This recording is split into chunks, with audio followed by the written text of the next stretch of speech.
So the first thing I want to do is charge my battery. This unit runs on a 3-cell LiPo battery. So what we got here is an Armageddon 8x8 1/14 scale dump truck. This came from RC 4-wheel drive. This is probably my first foray into more of the hardcore equipment that I'm going to be using next year. This thing's got real hydraulics, 4-driven axles. Can't wait to check this thing out.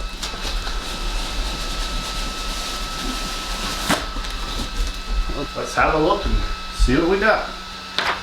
Instruction manual.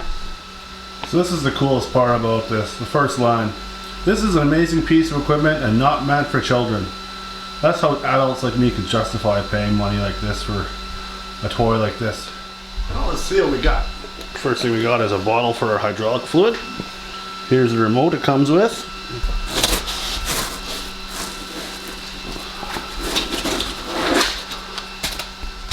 As you can see, it's packed pretty well in the box, I must say. It's definitely a lot bigger than the equipment that I've used this last season. Can't wait to put this thing to work. Let's haul her out of here. First impressions, I'm surprised how heavy it is just picking it out of the box. It ships with this plastic protective cover over the front of the windshield and such. So let's get that removed. And already, just setting it up, you can really see the attention to detail on this. Really neat piece of equipment. There's a false bottom below where the remote is located.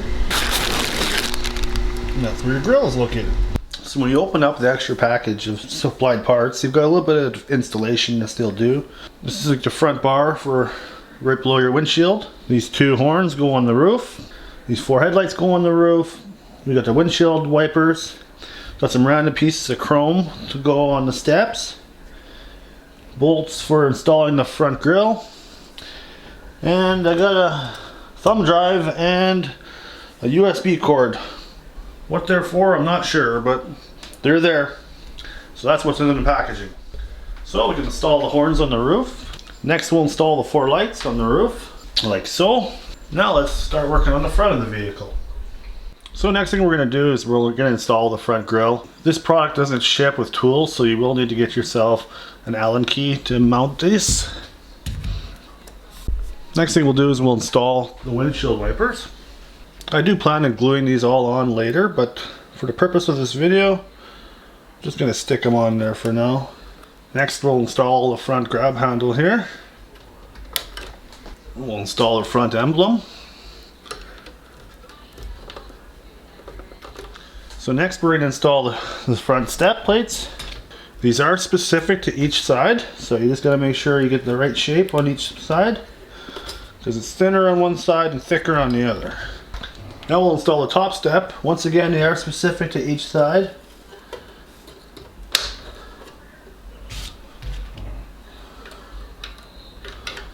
And our final step of setup is just to install the steps on the ladder. Like so. One last piece to install. This one's custom.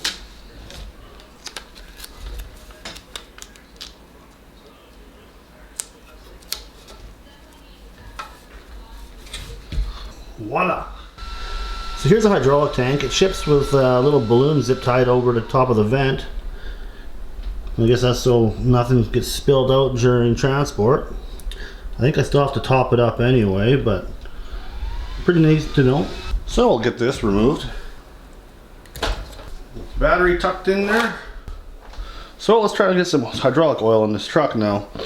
They recommend ISO AW32 hydraulic oil. I got this at Canadian Tire. So this is our hydraulic reservoir here. So I'm just continually checking the level as I'm adding it, just to see what I got. You don't want to have it 100% full. So for right now we're about half full. So now we'll just install the cap. So now we're all set up. Got this thing full of hydraulic fluid. It should already come paired with the controller, so that should work. So let's try lifting up the box.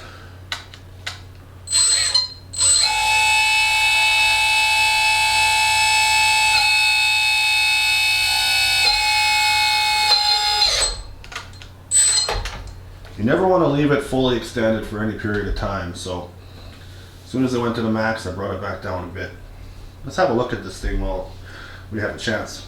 So to get the cab to open up, you've got a little switch here, you push up. So looking underneath the cab, you can see the receiver. This is your ESC, I believe.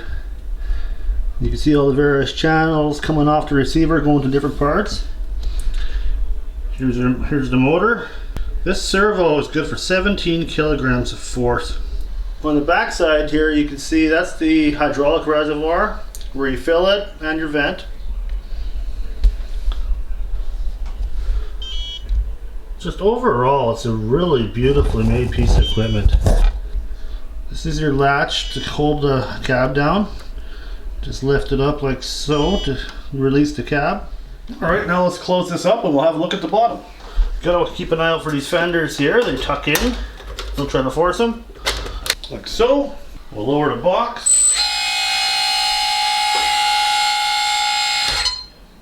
And now we'll have a look on the other side of it. So I found if you gotta flip this thing over for any reason and you already got a full hydraulic fluid and you don't want the fluid to leak out the vent, a toothpick jammed in there plugs it off pretty well. So looking underneath this thing, it's almost more impressive than looking at it the right side up. The amount of work and detail that's gone into this truck is just crazy. All 4 axles are driven. You've got locking diff for the rear too that you can lock on the fly. The 4 front wheels turn for steering. You do have a suspension throughout. Like, it's really crazy how much detail this truck is, and you know, I want to be able to do my thing next year without having to build those fake roads again. So I'm gonna have to upgrade my equipment to stuff like this just to make that dream a reality.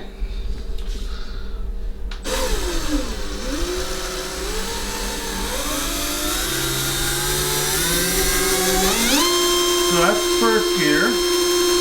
Here's second gear.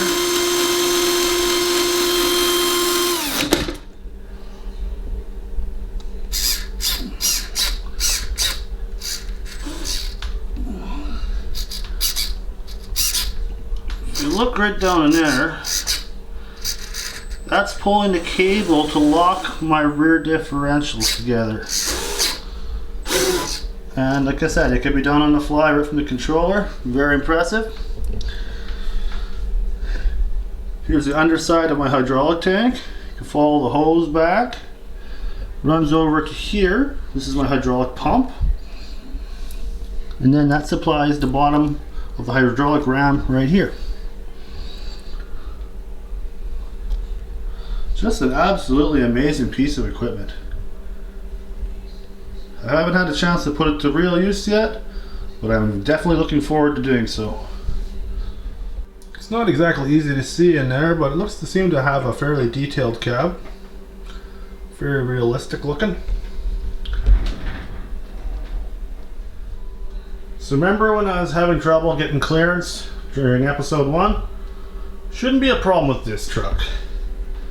I go from that to that. Should be able to go anywhere with this truck. Definitely an upgrade compared to last year. Looking forward to taking this thing in the dirt. To give you an idea how much bigger it is compared to what I used last summer, it's a lot bigger. It's a lot heavier too.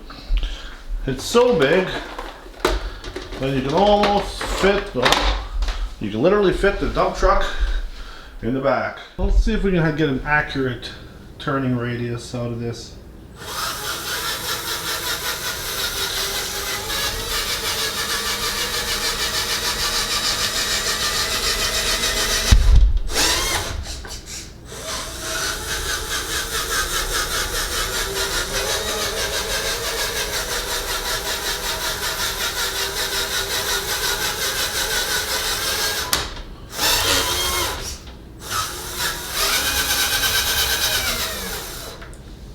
As you can see, this thing is so big that it's actually hard to turn it into just the area of my kitchen. I'll be doing a lot of 3-point turns next spring, I think. This thing's got 2 speeds. Here's full speed and low gear.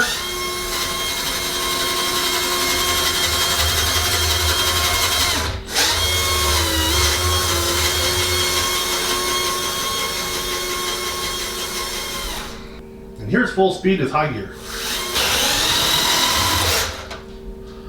A lot faster. You're gonna be careful of that or you're gonna crash it.